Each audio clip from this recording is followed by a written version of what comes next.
성공하는 기업들의 8가지 습관. 짐 코린스, 제리 포라스 지음, 김영사, 초판, 1999년 7월 5일.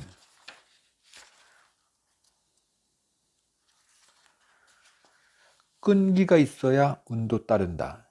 이것은 매우 단순하지만 기업가들이 성공하는 데 있어서 매우 근본적인 진리다. 기업을 성공시킨 사람들은 무슨 일이 있어도 절대 굴복하거나 포기하지 않는다. 아이디어는 포기, 수정하거나 다른 방향으로 발전시켜도 되지만 회사는 절대 포기하지 말아야 한다.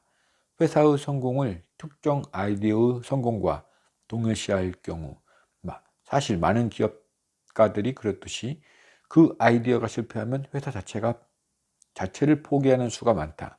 또한 그 아이디어가 성공하면 거기에 감정적으로 몰입되어 다른 가능성을 보지 못하고 그 제품에만 매달리기 쉽다. 하지만 회사를 특정 아이디어나 시장 기회를 위해서가 아닌 회사 그 자체를 위한 존재로 인식하면 특정 아이디어의 범주를 훨씬 뛰어넘는 탄탄한 기업으로 성장시킬 수 있다.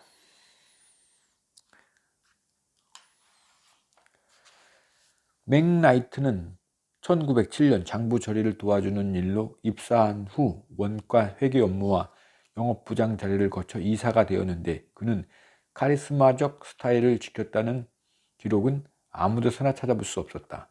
3M에서 펴낸 50여 개의 책자에는 그에 대해 딱 한 번 부드럽고 온화한 사람이라고 언급했을 뿐이다. 한편 그의 전기에는 상대방의 말에 귀를 기울여주는 겸손한, 신중한, 다소 구부정한 자세의 강요하지 않으며 부드러운, 조용하고 사려 깊고 진지한 사람으로 묘사되어 있다. 이런 기업의 카리스마적 지도자라는 가설에서 벗어나는 것은 비단 맥나이트뿐만 아니다. 소니의 이부카 미사루도 말수가 적으며 사려 깊고 내성적이라는 평을 받는다. 빌 슐렛은 친근감 있고 소탈하며 친절한 아오이와의 시골 농부 이미지를 풍긴다. 프록터와 캠블은 딱딱하고 점잖으며 말수가 적은 나머지 무표정했다고 한다. 보잉 역사상 가장 중요한 역할을 한 빌 앨런 사장은 다소 수줍어하며 웃음이 많지 않으나 인자한 성격으로 매우 실용주의적 법률가였다. 조지 메르크는 메르크식의 자재를 직접 보여준 사람이었다. 슈틸먼은 그 사후에도 시지코프의 전신인 내셔널시티가 미국 내에서 최고의 은행으로 남기를 원했다. 이를 위해 그는 자신과 같은 기업관을 가진 사람들, 즉 조직의 건설을 중요시하는 사람들을 주로 채용했다. 자신은 뒷전으로 물러나고 이들이 은행을 이끌어 나가도록 할 계획이었던 것이다. 우리가 시작부터 최고의 기업가, 최고의 전문 경영인이 되기 위해 노력했다는 사실은 당시 임원들을 포함하여 아무도 깨닫지 못했다. 나 자신이 사람들을 복돋아주고 독려하는 재주를 가졌음을 부인하지는 않는다. 그러나 그 이면에 어떤 일을 함에 있어 더욱 잘할 수 있도록 그래서 가능한 한 최선을 이루고자 하는 경영자의 성향을 나는 항상 가지고 있었다. 나는 단기에 무엇을 이루고자 하는 법이 없었다. 나는 평생에 걸쳐 최고의 유통 조직을 건설하고 싶었다.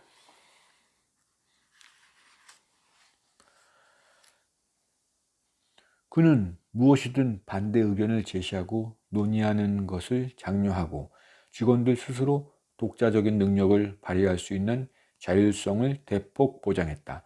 목표를 설정한 후 직원들에게 큰 자율성을 보장함으로써 시행착오를 통해 조직이 발전할 수 있는 역동성을 부여한 것이다.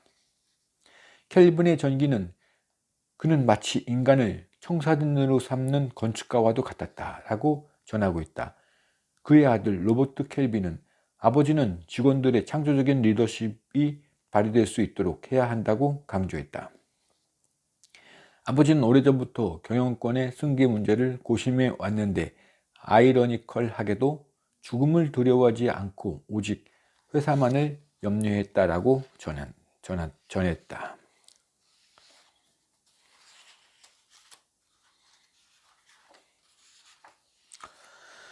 유럽 국가들의 군주 중심 체제를 미국 건설 당시와 비교해 보라. 1787년 재헌의회에서 제기되었던 중요한 의제는 누가 대통령이 될 것인가, 누가 우리를 이끌 것인가, 누가 가장 능력 있는 사람인가, 누가 과연 훌륭한 왕이 될 수 있을까가 아니었다.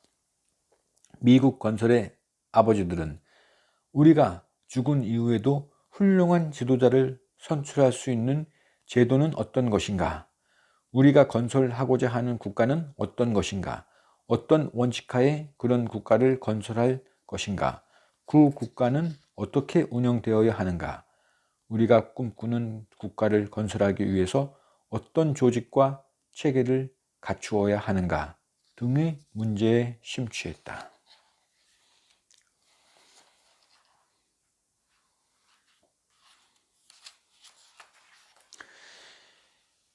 이러한 배경을 생각할 때 메르크가 맥티잔이라는 리버블라인드리스 치료제를 개발하기로 했다는 것은 놀라운 일이 아니다. 수백만이라는 고객은 기업의 입장에서 그들이 치료약을 구입할 만한 능력이 없다는 것을 제외하면 매우 큰 시장임에 틀림없다. 메르크는 이 프로젝트가 많은 수익을 가져다 주지 못할 것임을 알고 있었지만 치료약이 나오기만 하면 정부나 제3의 단체에서 이 약을 구입하여 나누어 줄 것이라는 희망을 갖고 프로젝트를 진행시켰다. 그리고 메르크는 환자들이 이 약을 사용할 수 있도록 회사 자체 비용으로 약의 배포 활동에 참여했다. 메르크는 왜 이러한 결정을 하게 되었는가? 라는 질문에 대해 베젤로스는 맥티잔을 개발하지 않으면 인간 생활의 개선과 보존이 목표인 회사의 과학자들을 비도덕적으로 만들지 모르기 때문이다 라고 말한 후 다음과 같이 덧붙였다.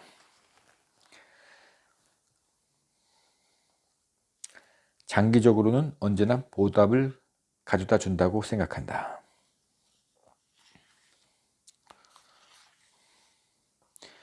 회사의 목적, 소니. 기술자들이 기술적 혁신의 기쁨을 찾을 수 있고 사회에 대한 소명을 의식하며 마음껏 일할 수 있는 직장을 만드는 것. 일본의 재건과 문화 고양을 위해 생산과 기술에 있어 역동적인 행동을 추구하는 것. 진보된 기술을 일반인들의 생활에 적용하는 것. 경영지침. 어떠한 부정직한 이익 추구도 하지 않고 중요하고 필요한 일에 매달리며 성장만을 추구하지 않는다. 기술적 난관을 환영하며 양과는 관계없이 사회에 유용한 복잡한 기술 제품에 집중한다. 각 개인이 능력과 기술을 최대한 발휘할 수 있도록 능력, 업적, 개성을 강조한다.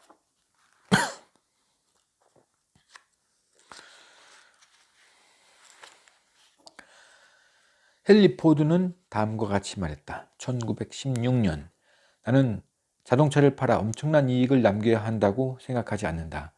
적정 수준의 이윤이 타당하면 너무 많지 않아야 한다. 이윤이 타당하면 너무 많지 않아야 한다. 나는 자동차에 적당한 이윤을 붙여서 파는 것이 낫다고 생각한다. 이렇게 해야 많은 사람들이 자동차를 사서 이용할 수 있기 때문이며 상당한 수준의 임금으로 많은 수의 종업원들에게 일자리를 제공할 수 있기 때문이다. 이 두 가지야말로 내 일생의 목표라 할 수 있다. 포드는 주주들의 소송에도 불구하고 계속 가격을 내렸다. 그리고 당시 표준 임금의 2배에 달하는 일당 $5를 종업원들에게 지급하여 전 산업계에 충격을 주었다.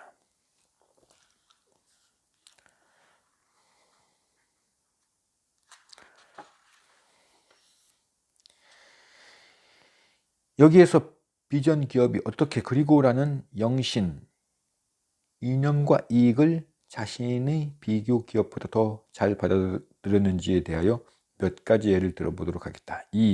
이익이란 존재를 위한 조건이며 보다 더 중요한 목표를 위한 수단이다. 하지만 많은 비전 기업에서 이익이 목적 그 자체는 아니다. 이익은 신체에 필요한 산소, 물, 음식, 혈액과 같은 것으로 비록 자체가 목적은 아니지만 없으면 살아갈 수 없는 것이다.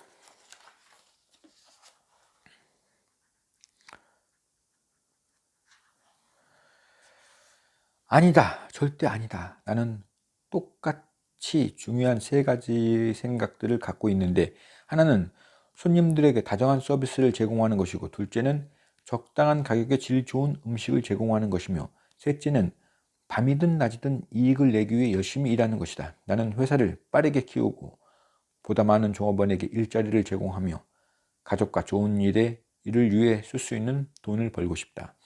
서비스업은 보람이 있으며 사회에 많은 공헌을 한다. 집을 떠난 이에게 맛있는 음식, 잠자리, 친절한 서비스를 베푸는 것이 그것이다.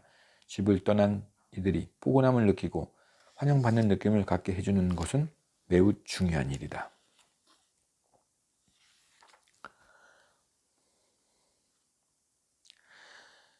우리는 사람을 관리하는 사업을 하고 있다.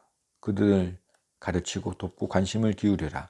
공평히 대우하고 기술을 습득하고 성공할 수 있도록 도움을 주며 그들 중에서 승자를 가려내라. 능력 있는 직원을 채용하여 성과를 기대하라. 만약 선택이 잘못되었다면 해고는 신속하고 공정하게 처리하라. 열심히 일하되 기쁨을 찾으라. 일을 하여 완성짓는 것은 즐거운 것이다. 중요한 것은 일이 되도록 하는 것이다.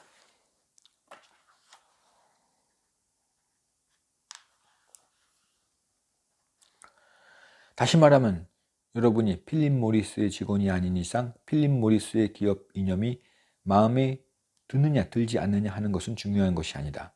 또 메르크나 마리오트, 모토로라, 디즈니, HP 직원이 아닌 사람의 경우에도 각 회사의 기업 이념에 동조하느냐 아느냐는 중요한 문제가 아니다. 중요한 것은 회사가 올바른 기업 이념을 가지고 있느냐의 여부가 아니라 좋은 것이든 아니든 직원들에게 의식을 심어주고 행동의 지침이 되어줄 핵심 이념을 가지고 있느냐 하는 점이다.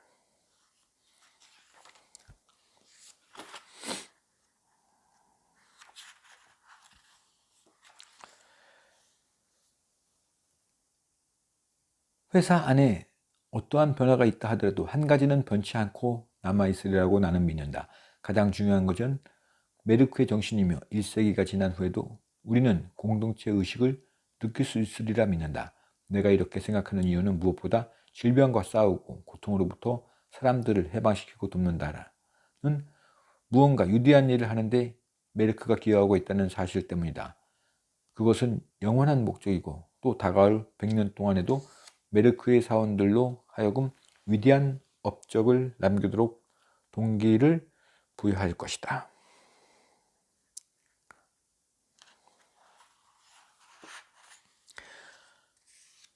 폴 켈빈은 활동 자체를 위한 활동이 될지언정 항상 앞으로 나아갈 것을 우리에게 요구했다. 지속적인 개선을 강조했다. 변화 그 자체는 필연적인 것이다. 그러나 따로 떼어놓고 생각해보면 그것은 한계가 있다. 그렇다. 개선이 곧 변화다. 개선이란 뭔가 다른 방법으로 하는 것을 요구한다. 그것은 기꺼이 바쁘고 다시 시도하는 것을 의미한다. 물론 개선은 입증된 원칙을 기꺼이 수용하며 더욱 풍요롭게 한다.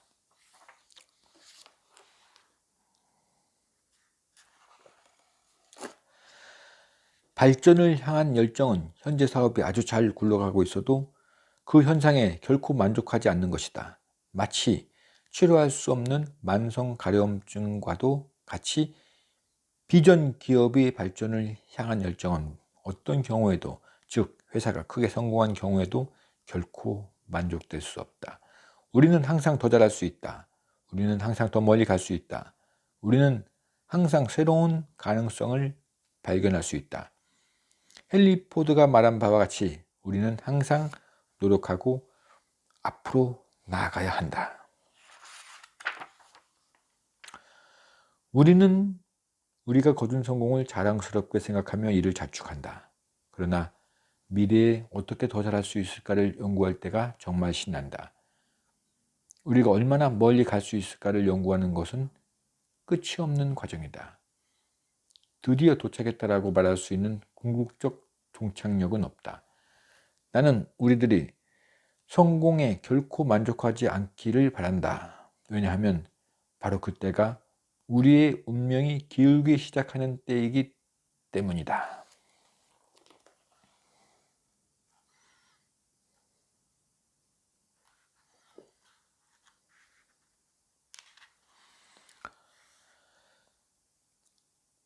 헌신과 위험, 발전을 자극한다는 목표만 가지고 되는 것은 아니다. 목표를 위해 얼마나 헌신하는가도 중요하다. 만일 목표는 그것을 향한 절대적인 헌신 없이는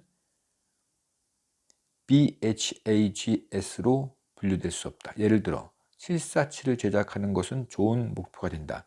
대담한 목표일 수도 있다. 그러나 회사의 모든 자원을 총동원하는 한이 있더라도 이 비행기를 제작한다는 강한 집념이 있어야 한다. 그것은 훌륭한 BHAGS가 된다.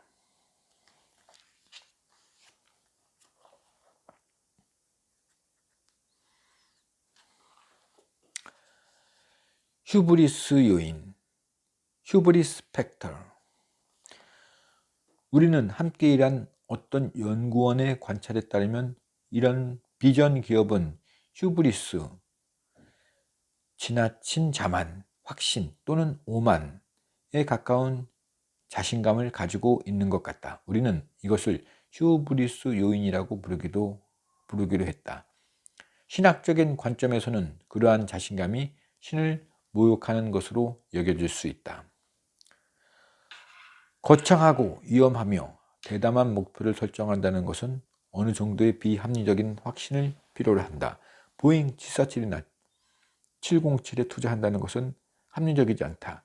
IBM 360을 만든다는 것은 분별 있는 일이 아니다.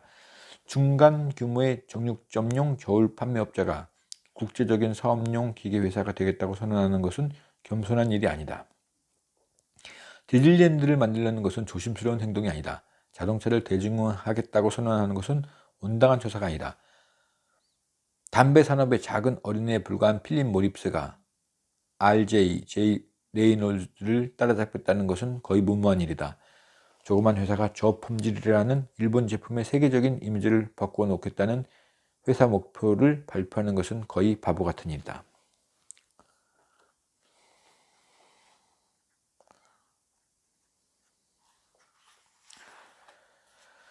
조지 무어는 시티코프를 인재를 찾아내서 양성하는 기관으로 만드는 데 경영에 초점을 맞추었다.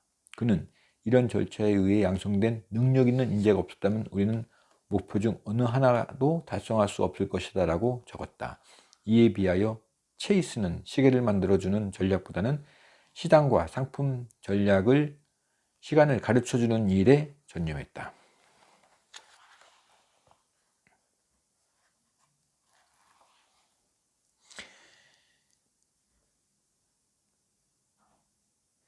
내 생각에 당신이 잘했다고 보지만 짜증에 대해선 주의하세요. 열심히 일할 때 이맛살을 찌푸리는 경향이 있는 것 같아요. 항상 미소 짓는 것을 잊지 마세요. 이맛살을 찌푸리거나 짜증을 내지 말고 웃어요. 이마를 찌푸리면 당신의 기록 파일에 요주의 항목으로 기재될 수 있어요. 두 번째 규칙. 로버트는 혼자 생각했다. 찌푸리지 않으면 행복해질 것이다.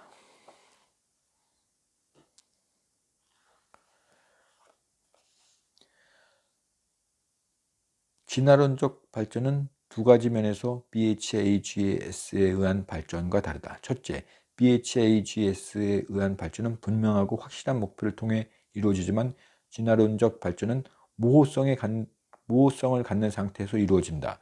즉, 무엇인가를 하다가 우연히 발견된 것이 잘 되면 그것에 집중하며 어떤 일이 미래에 일어날지 상관하지 않는다. 둘째, BHAG에 의한 발전은 과감하며 계단식의 진전을 갖고 있으나 진화론적 발전은 항상 조그맣고 점진적으로 이루어진다. 그렇지만 예상치 않은 기회가 오면 재빨리 기회를 살려 주도적인 사업으로 키우는 전략적인 변화를 가져온다. 찰스 다윈의 위대한 통찰력을 담고 있는 진화론의 핵심은 종족들이 계획하지 않는 돌연변이를 일으키고 그중 환경에 맞는 강자만이 살아남는 과정을 거치면서 진화한다는 데 있다. 유전적인 돌연변이를 통하여 환경의 요구에 잘 부합하는 특성을 지닌 종족만이 살아남을 가능성이 있는데 환경이 변화함에 따라 환경에 가장 맞게 변화된 강한 종족만이 선택되고 환경의 변화에 대처하지 못하는 약한 종족은 소멸된다는 적자생존의 법칙이 바로 다윈 진화론의 핵심이다. 유전자 집단에서 가장 대표성을 지니면서 또 선택된 변화를 이룩한 종족만이 진화를 계속할 것이다. 다윈의 말을 빌리면 번식하라, 변화하라, 강자는 살고 약자는 죽게 하라는 것으로 요약할 수 있다.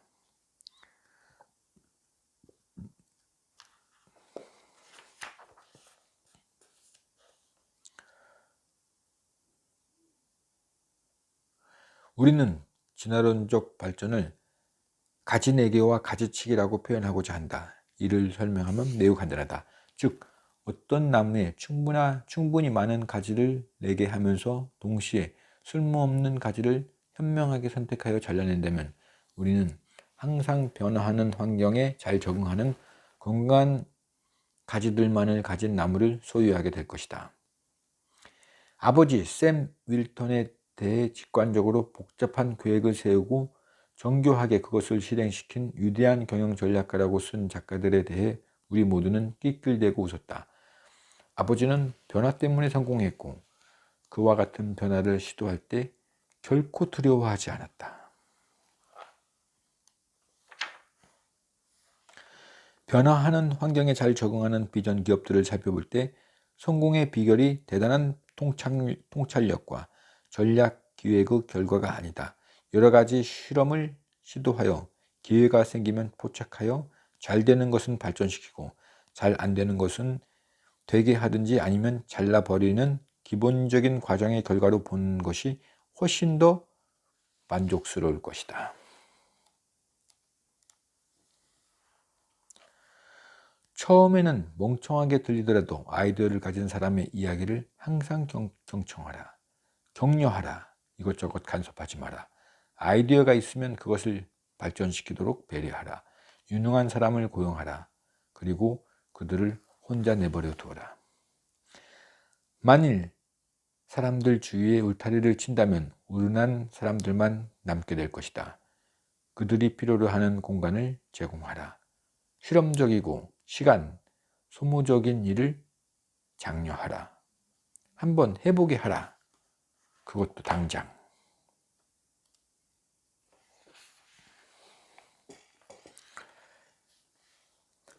(1974년) 어느 날 교회 의자에 앉아 노래를 부르고 있는데 창조적인 생각이 떠올랐다. 나는 일요일 예배를 볼 때 노래를 쉽게 찾을 수 있도록 조그만 종이 쪽지를 끼워 놓곤 했다. 그렇지만 쪽지가 자꾸 삐져나와 곤란해지는 일이 자주 발생했다. 그래서 나는 책에 표지를 하기 위한 접착용 쪽지가 있었으면 하고 생각했다. 그래서 스탠스 실버가 발견한 접착물을 확인해 보기로 결정했다.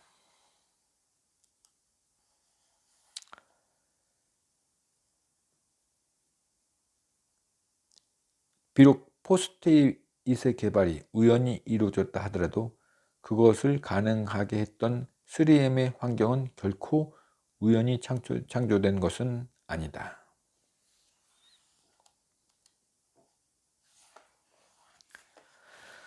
사람들에게 자유롭게 일할 수 있도록 여유를 줘라. 3M은 노턴보다 훨씬 분권화된 구조를 유지했다.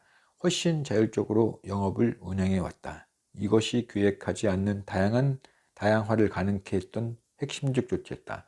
사람들에게 행동할 수 있는 여유를 많이 줄 때 그들이 무엇을 할지는 예측할 수 없다. 이것이 바로 유익한 것이다. 3M은 실버, 프라이, 니콜슨이 15%의 자율 시간에 무엇을 할지 전혀 몰랐다. 사실 비전 기업은 18개 중 12개의 경우에서 비록 비교 기업보다 훨씬 더 분권화된 경영을 했으며 영업의 자율권을 훨씬 더 보장했다. 이와 같은 교훈에 다음과 같은 결론을 덧붙이자. 사람들로 하여금 꾸준히 일을 추진하도록 놓아둬라. 비록 3M 사람들에게 포스트잇이라는 메모 쪽지 상품이 어떤 장점을 가지고 있어도 성공할 수 있다라는 의문을 설득시키는 데는 어려움이 있었지만 어느 누구도 그 실험을 하지 못하게 가로막지는 않았다.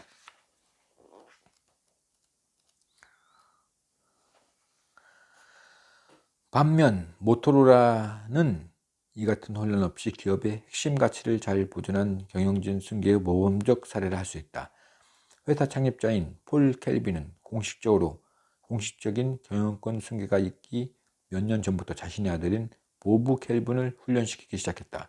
보브 켈빈은 사장이 되기 16년 전이자 CEO가 되긴 19년 전인 1940년 고등학생의 신분으로 이미 모토로라에서 일하기 시작했다. 아버지인 폴 켈빈은 아들을 회사 밑바닥에서부터 키우기 위해 창고 서기 임무부터 주었으며 특권은 거의 주지 않았다. 흥미로운 점은 비전 기업의 창립자들은 거의 모두가 CEO에 오래 머물러 있었기 평균 32.4년 때문에 회사 규모가 작고 아직 역사가 짧은 시기에 실제로 경영권 승계 문제에 직면한 회사는 거의 없다는 사실이다. 그럼에도 불구하고 대부분의 비전 기업들은 현실적으로 CEO 승계 시기가 닥치기 오래전에 경영권 승계를 계획했다는 점이 중요하다.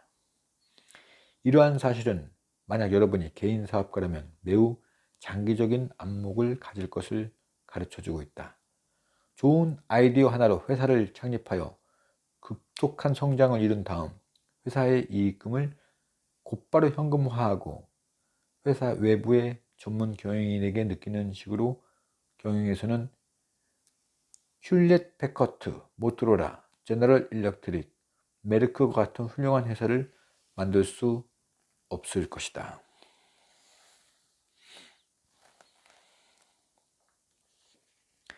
비전 기업의 중요한 사안은 우리가 얼마나 잘하고 있는가, 어떻게 하면 잘할 수 있는가, 경영에 대처하기 위해 어느 정도 잘하면 될까 하는 것들이 아니라 비전 기업이 생각하는 중요한 과제는 어떻게 하면 오늘 우리가 했던 것보다 내일 더 잘할 수 있을까 하는 것이며 이것이 일상생활의 규범처럼 되어 사고와 행동의 습관을 지배하는 것이다. 비전 기업에 있어 최상의 실적 달성이란 그 자체가 최종 목표라기보다는 자발적인 자기 개선과 미래를 위한 투자라는 끊임없는 수단 과정에서 생기는 부수적인 결과일 뿐이다.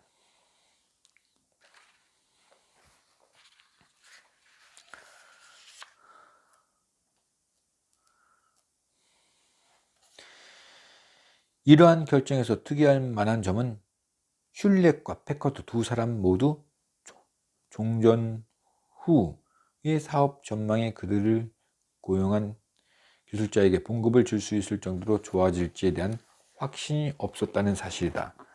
그것은 일종의 도박이었다. 그리고 실제로 HP는 종전 후에 경기 조정기를 고통스럽게 견뎌야 했고 1950년대까지는 성장 속도도 빠르지 못했다. 그러나 이후 20년 동안 HP의 엔지니어링 팀이 혁신적이고 수익성 높은 신제품을 무수히 개발함으로써 1946년에 이루어진 장기적 안목의 투자는 결국 보상을 받게 되었다. 마지막으로 비전 기업들은 기술적인 노하우, 신기술, 신경영 방식, 업무 혁신 등을 위해서 비교 기업들보다 더 빠르게 적극적으로 투자해왔다. 비전 기업들은 비교 기업들과는 달리 외부 세계가 변화를 요구하기 이전에 먼저 스스로 변화해 왔다.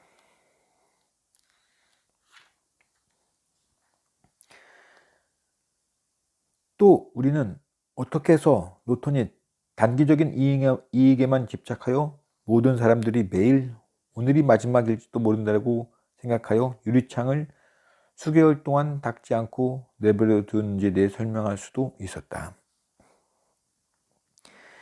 당신은 어떤 불만족 제도를 창안하여 자기 만족을 제거하고 회사 내부로부터 변화와 개선을 가져오는 동시에 회사의 핵심 이념과 조화시켜 나갈 수 있겠는가? 어떻게 하면 이러한 제도가 계속 좋은 효과를 가져오게 할 수 있겠는가? 당신은 현재도 좋은 실적을 올리면서 동시에 미래를 위하여 무엇을 투자하고 있는가? 당신의 회사는 동종업계의 다른 회사들보다 앞서서 혁신적인 방식과 기술을 채택하고 있는가?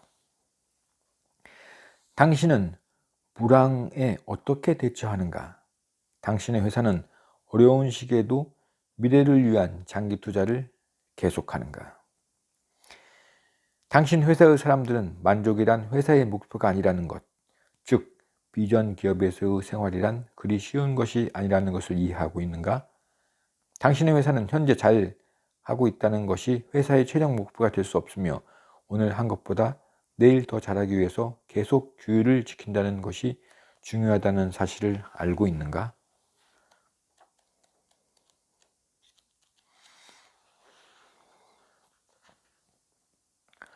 어떤 한 부분만을 지적하여 그것이 전체를 그렇게 위대하게 만들었다고 할 수는 없을 것이다.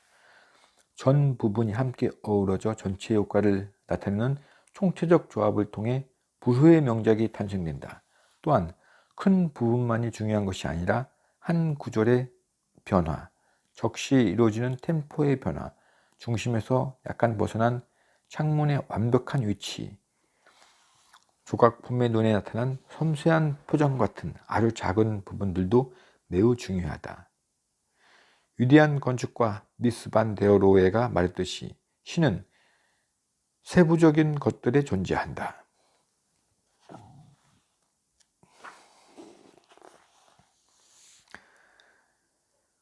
스스로에게 진실하기 위해 메르크와 HP가 일반적인 업계의 관행에 맞서 어떻게 했는가를 기억해보라. 얼라이먼트는 외부 세계의 기준, 관행, 관습, 경향, 일시적 유행이나 유행어에 따라서가 아니라 무엇보다도 자기 자신의 내부 나침판에 따라서 회사를 이끌어 간다는 뜻이다. 이는 현실을 무시하라는 뜻이 아니다. 오히려 그 반대다. 여러분 회사의 내부에서 규정된 이념과 야망이 현실과의 모든 거래에서 지침이 되어야 한다는 뜻이다. 이것이 제대로 이루어지기만 하면 여러분은 아무리 특이하더라도 여러분의 회사에 완벽하게 맞는 특이한 방법과 전략으로 경쟁사, 언론 기자들, 경영학 교수들 그리고 그 외 다른 사람들을 놀라게 할 것이다. 얼라이먼트를 성취한다는 것은 단지 새로운 것에 더해가는 과정만은 아니다. 그것은 또한 핵심 이념들로부터 회사를 멀어지게 하거나 발전을 저해하는 잘못된 얼라이먼트를 파악하여 집요하게 수정해가는 끝없는 과정이다. 빌딩이 설계 구조가 발전을 저해한다면 빌딩의 설계 구조를 변경하거나 아예 이사를 가라. 조직의 구조가 발전을 저해한다면 조직의 구조를 바꿔라. 인센티브 시스템이 회사 핵심 가치와 불일치하는 행동을 보상하고 있다면 인센티브 시스템을 바꿔라. 비전 기업에게 바꿀 수 없는 유일한 신성물은 그 회사의 핵심 이념뿐이다. 그 외의 것들을 모두 바꾸거나 없앨 수 있다. 시간을 알려주는 사람이 아니라 시계를 만들어주는 사람, 즉 건축가가 되라. 그리고 라는 영신을 받아들여라. 핵심을 보존하고 발전을 자극하라. 일관성 있는 얼라이먼트를 추구하라.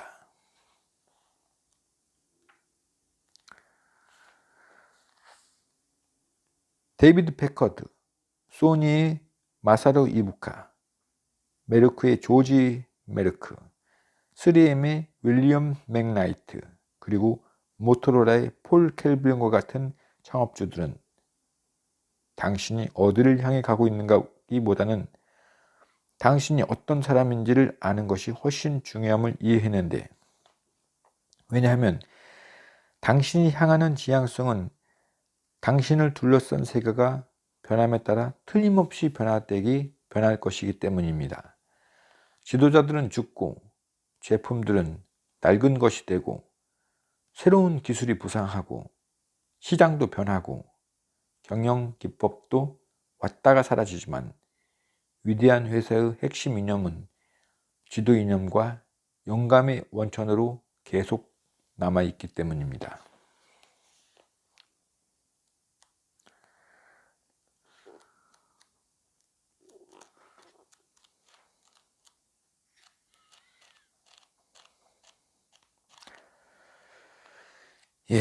이거로써